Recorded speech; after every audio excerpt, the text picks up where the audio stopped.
we couldn't have a better person to talk to than Dave Cote, who's been running Honeywell for probably nearly 14 years now. 14th year. 14 years. I wrote about Honeywell and Dave's work there about 3 years ago in The Economist, and went out to Lincolnshire, the other side of O'Hare, to visit a factory there and just to see how he had really transformed that factory and made it sort of a model of efficiency, in a sense that one of the faces of the revival of the American manufacturing sector. And I wanted to get a sense, Dave, I mean, in the 3 years since then, I mean, how is your thinking about how to make your company the most efficient in the industry and to keep innovating and so forth? I mean, how's your thinking evolved? Okay, well, there's a lot to talk about there. I should say, first, I'm really happy people stopped leaving, so we at least have a quorum. I was going to start to feel really badly there for a moment, so this worked out a lot better. I'm a big believer in the concept of evolution, and I always talk about how there's a couple of things. One, you have to keep getting better every year because everything around you is changing, and you need to change at least that fast. And if you aren't, you end up in a bad place. The second one is the need for flexibility. And I always say Darwin's point wasn't survival of the fittest, it was survival of the most flexible. And that we work very hard at being flexible. So how do we use that in the company? Portfolio is very flexible. We try not to be too big in any one thing because eventually you're likely to be wrong. The second one is, how do you just keep getting better at everything you do, whether it's the processes you use to run the company, and processes have an infinite capability to get better. But also, how do you think about trends that are going on out there, and how do you adapt them for yourself, and how do you use them yourself? We spend a lot of time on doing that. Now, I remember in the factory there were a number of things that were built into the way the factory operated. I remember there's a clock on the wall that had a green zone that started at 1/4 the hour, and as it reached 1/2, it went into a yellow or a red zone, and meetings would always start at 1/4, and they would be encouraged to be as short as possible, and the clock itself sort of embedded that. There were sort of all the different job positions written on the floor in the meeting space, so you could tell where people should stand, but also who was missing, and those sorts of things. I mean, it seemed to me there was a real attention to detail, and watching one of those meetings, there was a real emphasis on bottom-up input into the strategy. And now this was all part of something you called Honeywell Operating System, and the factory I visited was a bronze level, and it was just trying to get up to silver, and there was a lot of information coming back. Now, you've now got this thing called Honeywell Operating System Gold. HOS Gold, yeah. Well, now, tell us about that and what the thinking is there. Well, if we go kind of back to the beginning, the 13, 14 years ago when I came to Honeywell, it was quite a mess, and I've always said, as bad as it looked from the outside, it was worse inside. So there was a lot we had to work on, and I didn't want to do anything that was just so big that it would collapse of its own weight. And what we focused on in the factories was starting with what we call the Honeywell Operating System, which was really just the Toyota production system Honeywellized. And when I say Honeywellized, the real big change was just, if you're Toyota going into build a factory, you're able to look at 100 people for every one you hire. If you're trying to put this into an 80-year-old Honeywell factory, well, you're having to deal with people who've been there, say, an average of 25 years. You can't tell them, hey, tell you what, this is what we're doing through Tuesday, but Wednesday the Honeywell operating system begins, so be prepared to think differently. It's just not going to work that way. So we started off smaller, said we're just going to work on the factories and make sure that we get those right. And we had now about 300 factories, so wanted to make sure that we did do it right. That's largely happened, and we're pretty much at a bronze level throughout the company at this point. And I think most people looking at it before and after would be shocked at what we've been able to do. That being said, we need to evolve. So we evolved to silver, which was really more of the same, just better, and introducing things like material scheduling. Then we said, okay, now it's time to go to what we would call HOS Gold in our evolution. And the way we thought about gold was it was time to make this a total business enterprise. So we're doing something that I don't really think is done anyplace else in the world today. And that's analytically, we've broken the company up into 74 discrete business enterprises. Now, we're not, when I say analytically, it's because we haven't changed anything organizationally. I don't want to, organization changes are just so disruptive, I generally try to stay away from them. So we've analytically derived these 74, and it's pretty easy to do. And by that you mean the head office or the? Well, actually it's in conjunction with the businesses, working through what should these 74 enterprises be. And what we're doing is focusing on two things. One is, how do you start pulling together all these best practices, whether it's factory or what we call velocity product development, the Scrum development that you were talking about earlier, functional transformation, how do you do the Honeywell user experience? And instead of kind of just driving them through the company, you start trying to do it through a gold enterprise and focusing on that. The second thing that I want to accomplish with it is I want to marry big company cost effectiveness and technical and functional excellence with small company speed and customer responsiveness. And big companies can be significantly more cost effective. I know there's a tendency to think of it as a big company is just a bunch of small companies with overhead. I think if you do it wrong, that's what it is. But I think we've done that one pretty right. We have a pretty good cost position overall. But we're a lot bigger than we were 14 years ago. We've gone from about 20 billion in sales to over 40. We've gone from about 20 billion in market cap to over 80. And the bigger you get, the more there's a tendency to focus on the mean, the big stuff, instead of all the variation that occurs as you start looking at all the smaller markets that you're in that comprise that total you look at. So I'm trying to get that right kind of marriage. And so far, I have to say, we've been at this for about a year and a half now. I'm really encouraged by what I'm seeing. But explain to me why having this virtual 74 companies, I mean, how does that work if you're not actually reorganizing the business? I mean, do people feel they're part of they're a member of that, whatever that one of those 74 enterprises is, and do you have a separate set of incentives and so forth for that, or how does it all come together mentally? Yeah, well, first of all, I generally try to stay away from incentives because I find if you incentivize something, there's this line that I use a lot with my own folks that says something along the lines, if you measure something, the metric will get better. It doesn't mean anything actually gets better, but I can guarantee you the metric will get better. So you want some good ones? This is one that our guys have talked about in the past, you hear a lot about, is 50% of your sales need to come from products introduced in the last 5 years. Sounds very reasonable.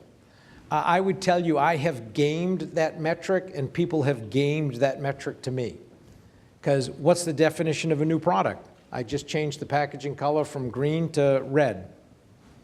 In the system, it counts as a new product. Did it really accomplish what you wanted? Not really. And I always call that, the way I'll talk to my own folks about it, is there's a big difference between compliance with words versus compliance with intent. So I tend to stay away from all those kinds of metrics and tend to say, okay, it's going to be the same ones we always talk about. It's sales, income, cash, and I expect you to do your job well. You know, use good judgment, do your job well. And it never really goes any further than that. The 74 enterprises, if you were to look at them before we had HOS Gold, pretty much existed like that already.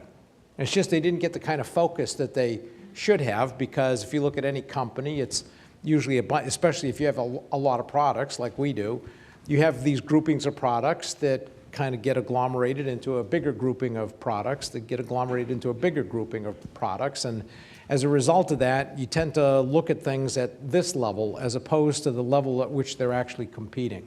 And that's what we're trying to do. But as I was saying, I mean, do people feel affiliated in a more conscious way to one of those enterprises than they would have done before? Yes, I do think generally that is true. But that's different from being reorganized into a business, you feel? Yeah, they were already there, but so we'll say that you have a sales force that's dedicated to one of the enterprises. Already was like that before. Their identification was there. But they didn't always feel the same kind of connection that they might have, because they had to generate numbers and they all knew that. But their voice might not have been heard the way it needed to get heard. Now it is. With HOS Gold and our deployment of the X Matrix, those connections are becoming tighter than ever at that enterprise level. Now, you've talked about Honeywell being the Apple of the industrial sector. I mean, what do you mean by that? Yeah, this is an effort we started about 5 years ago. And one of the things that always struck me is that if you were to take a look at Apple, I think they did a magnificent job of really understanding the user and thinking about how did the user not just interact with the product, but how did they get done the totality of what they were trying to do. They didn't want to just be able to play music. They wanted everything to be easier when it came to actually getting the music, being able to listen to it, being able to catalog it. So they basically took a bunch of stuff that already existed and just reinvented what's a different way for the user to do this. If you take a look at industrial companies, there's really no industrial company that does this well. And all of us, I always said, were able to point to a product or someplace where we did it well. But nobody did it well systematically and comprehensively. Well, we've been at this, as I said, for about 4 or 5 years now. It includes creating our own design studios, making sure we have people who know how to do this. We've hired a lot of people externally. And as a result of that, our guys are coming up with some pretty clever stuff. We have to expand the definition of it, because for us it's not just the user, but it's also how do you think about the user, the installer, and the maintainer. Because if you're building a jet engine, okay, the user, the pilot's going to use it in one way. The maintainers certainly got something different to think about, and so does the installer. So we need to make sure that we're thinking at more levels than just the user. And you were mentioning backstage, I mean, this thing for the cockpit, how you're rethinking the design of a cockpit. Yeah, it's a good point. For example, if any of you have ever walked into a cockpit, you can't help but get struck by the number of buttons that exist in there. It actually goes into the hundreds of buttons. And you start thinking about, okay, is somebody actually going to hit the right button? And especially if there's turbulence, how are they going to manage that? It can be, I wouldn't say dicey, but certainly they have to be pretty particular about which switch they're flicking sometimes. Well, what we've gone to is, instead of having all those buttons, we've basically got an iPad, a touch screen, and it eliminates hundreds of buttons from the cockpit. And when you start thinking about turbulence, we've put a lot of thought into how do you design, how you hold on to that touch screen, so that while there might be all kinds of turbulence around, it makes it easier for you to hold on to that touch screen so that you can then reach down with your finger and touch the icons and get to where you want to go. It saves something like 70 pounds of weight in the cockpit, about half a cubic foot of space, and eliminates hundreds of buttons. And this was all our guys starting to think about how could you have a cockpit different than what you do today. Now, one of the other themes that we've been talking about today is the extent to which we're moving towards an industrial internet, the Internet of Things and so forth, and everything is connectable. I mean, how do you view that trend? Yeah, this is another one of those that I think is going to be interesting, because the Internet of Things is real. So connected worker, connected factory, connected aircraft, connected home, connected building, all that stuff is going to happen. But my guess is there's a lot of people who are going to lose a lot of money in the process, because it generally doesn't happen as fast as we might think. And while we may say everything's going to be Internet of Things or everything's going to be software, at the end of the day, it's probably not going to happen as fast as we think. So it's still important to be smart about it. That being said, it is going to happen, and we're focusing on all 5 of the ones that we just talked about. And as I mentioned, software is a huge part of what we do. So this is very important to us. Yeah, just talk a bit about software and how your design process has been influenced by software. Yeah, we're actually doing a lot on the software side, because there's, as I was saying, there's a tendency to think about a company like Honeywell and say, geez, they make jet engines, auxiliary power units, cockpits, control systems for buildings, for petrochemical plants. They make chemicals, they design processes for refineries, they make turbochargers. Almost everything they make ships in a box of some kind. It goes through an assembly line, and at the end, gets put in a box and shipped somewhere, which would be true. To do all that in our 40 billion plus company, we have a little over 22,000 engineers. More than half of those 22,000 engineers are developing software. So every single business is focused on software development, and at 3 different levels. One is simulation, the second is product enablement, and the third is software as a service, which I would say is probably the least developed at this point, but is going to be increasingly important as we find ways to add value in software. So even as a manufacturing company, software as a service becomes a very big thing. Yeah, I think so. You have to, this is where I say a lot of people are going to lose money, because there'll be a tendency to say, geez, look at what we'll be able to do, and we'll only charge the consumer, or we'll charge the consumer $1 a month, or we'll only charge the factory $50 a month. And I think a lot of people are going to be surprised that most consumers don't want to part with that $1 a month, or the factory doesn't want to part with the $50 a month because it doesn't add the value that you may think it does. So that's why I said it's important, I think, to make sure that your business model makes sense. But there's going to be a number of business models there that will make sense, and I think we've picked a number of good ones.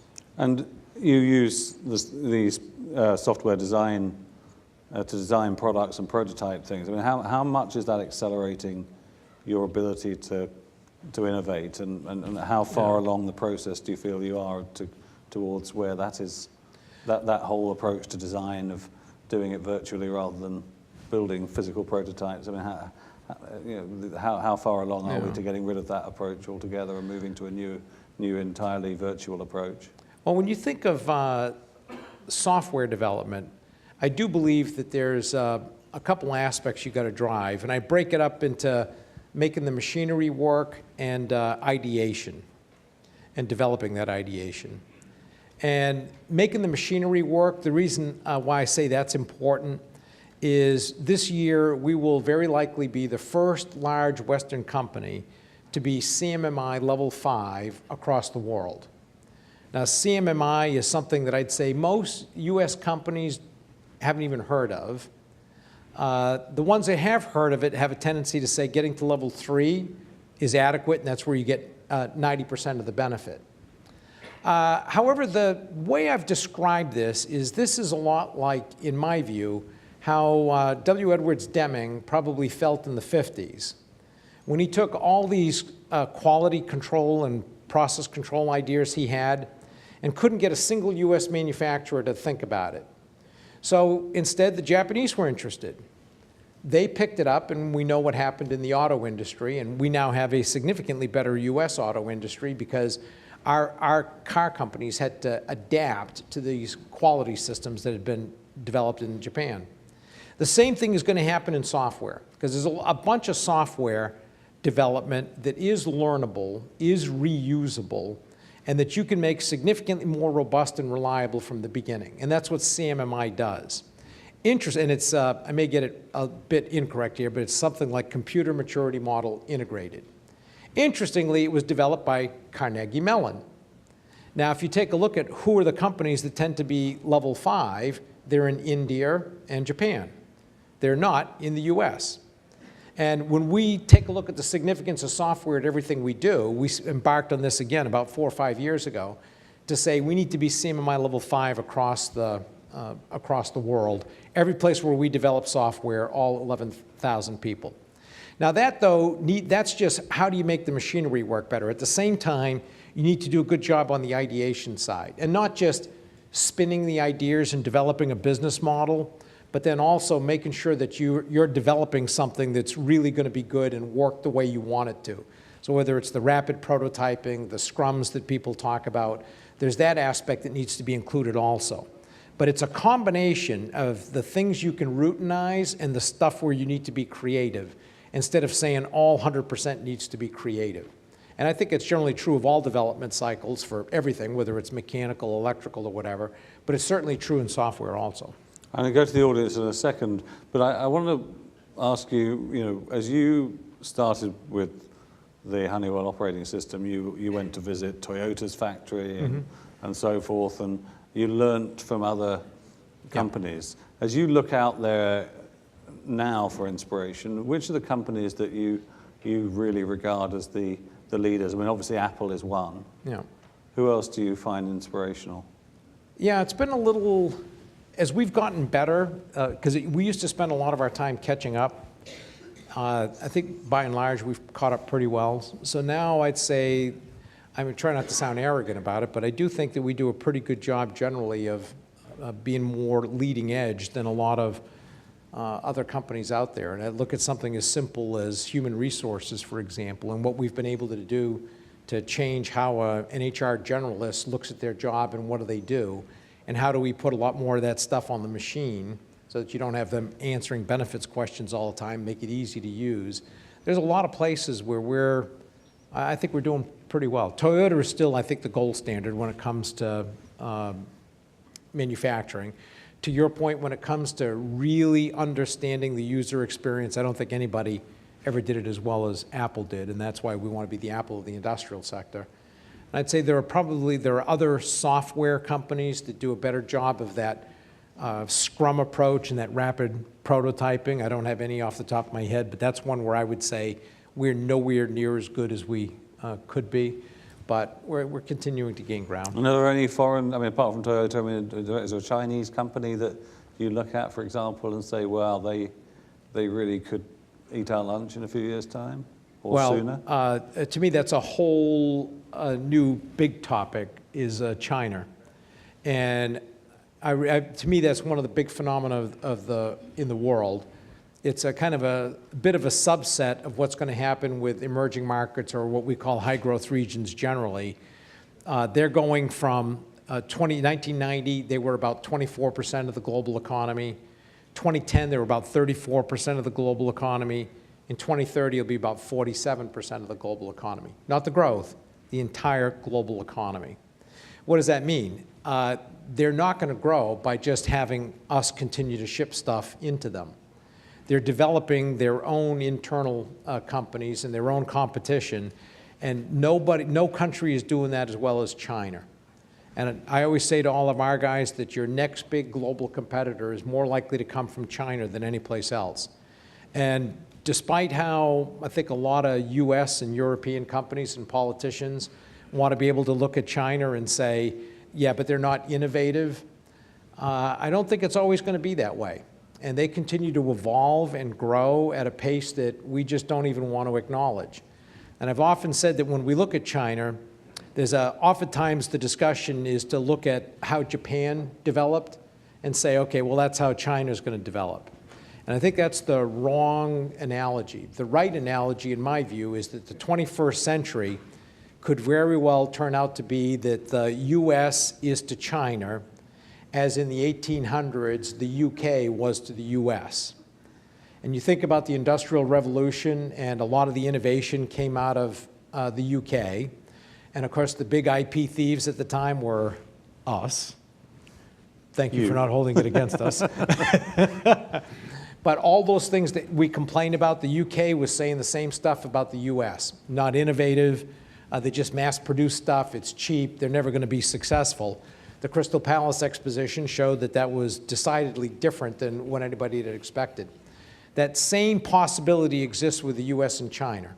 And I've always said two things. One, we need to do a much better job of building peaceful commercial ties with China. That doesn't mean rolling over on them, but it does mean develop peaceful ties. And for those who think it's impossible, I always say, well, it was 200 years ago that the UK burned down our White House, and somehow we managed to make it work there. The second is that the US needs a significantly better competitiveness agenda than we have today. So I spend a lot of time with our businesses on becoming the Chinese competitor. And the message to all of them is if you can't beat your Chinese competitor in China, you will be facing them in Europe and the US. And you need to be able to win where they are today. That's a lot more than you probably wanted, Matt. That was great, but let's throw it open for a couple of comments and questions from the audience. So right at the front here, if we're going to make, and do of course say who you are. Nikhil Balram, Rico Innovations. So I'm curious as to how you react and respond when one of your markets changes dramatically in terms of the nature of the competition. The specific example I'll give you is home automation or home control, where you're now facing Google through their Nest acquisition as a competitor. How do you think about that, and how do you respond? Yeah. For those of you who are not familiar with it, Nest developed this much more attractive thermostat, and it's sold very well. Here's the way I talk about it, is it was emotionally disturbing and financially rewarding. Why emotionally disturbing? Because you know how they would talk about how, hey, it's going to be terrific, you can now control your thermostat through your iPhone? We already had that. And we were already selling that. I was able to do that 2 years before the Nest came out. I used to do it on my own house, and it was a product that sold. A thermostat that can do that, made by Honeywell, doesn't make the papers. A thermostat that can do that when it's made by the Apple guy, people want to write about it. Now, the thing they did do is I thought they did a much better job on the user experience than what we had done with that. And they basically used the same round dial that our guys invented 50 or 60 years ago and made it look contemporary. Nonetheless, it was much more attractive than what we had, and our guys just didn't think that way. So it was emotionally disturbing because they didn't really add anything that we didn't already have. It's been financially rewarding because we sell more thermostats now than we ever did. Because when people do the comparison, they tend to buy Honeywell, and the thermostat, they've called attention to an industry that nobody was paying attention to. So it's actually worked out pretty well for us.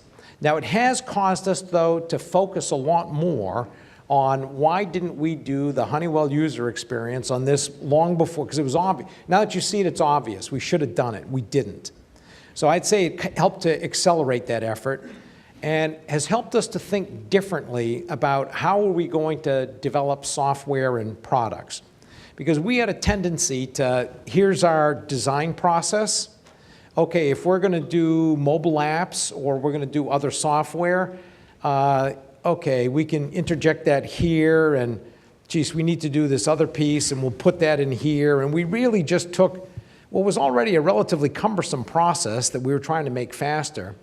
We made it more cumbersome in an attempt to be complete and do this new stuff. When what we should have done is really said, how do we start over? Let's assume that we're a brand new company. How should our design process work? How should it be designed? And that, I think, helped to stimulate our thought process on how are we going to do this differently and how are we going to do this everywhere. In the middle there. Yeah, there's Mike coming to you. All right, Doug Stone. So you talked about engineers, 22,000, and half of them doing software, and it may just be a vernacular thing, but how many designers do you have? And what's the highest level that a designer is reaching inside of your corporate structure? Yeah, that's where I'd say my own lack of sophistication is going to show, because between programmers, designers, architects, I'm not that good. So this is where I count on my own guys to be able to understand this.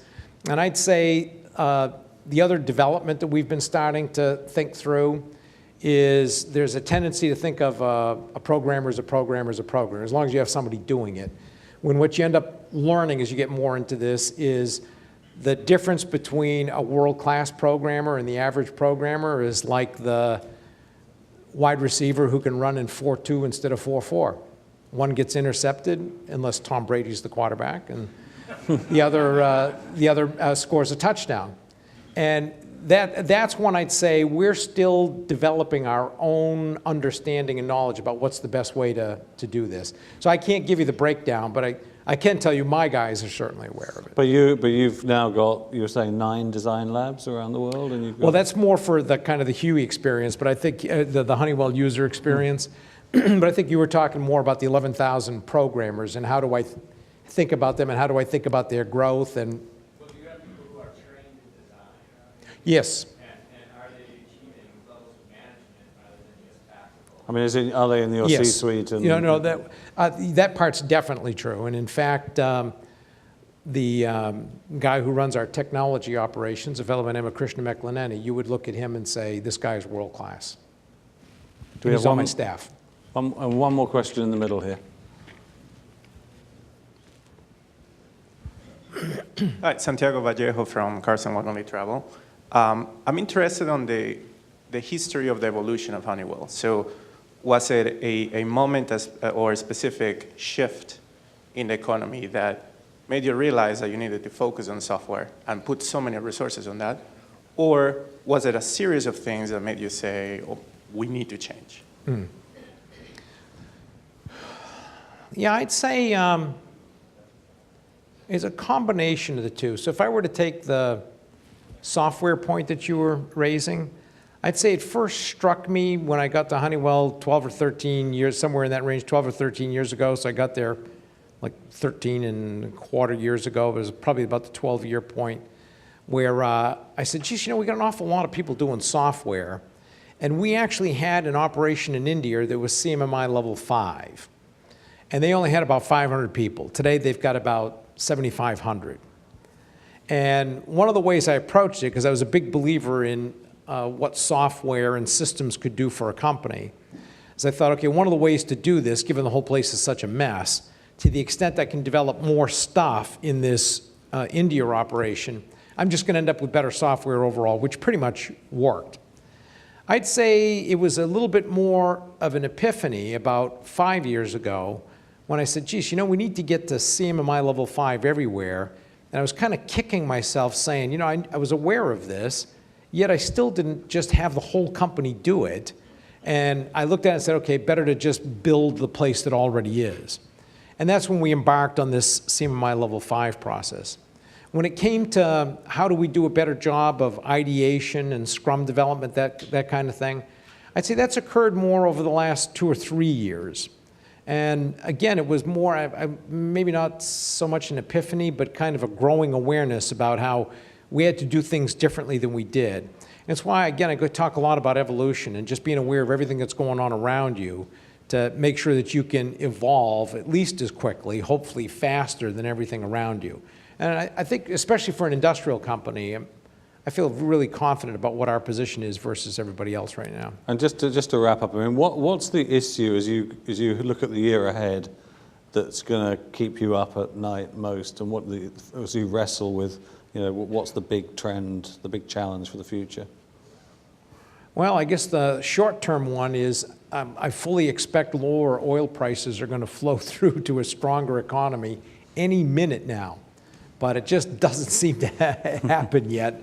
But I fully expect that's going to happen. In terms of an exogenous event, there's all kinds of places that can blow up around the world. So there's not a lot I can do about it, but it certainly causes me some concern from time to time. Long term, the growth of high growth regions and the need for our company to establish a presence now, not 20 years from now when half the economy is going to be big.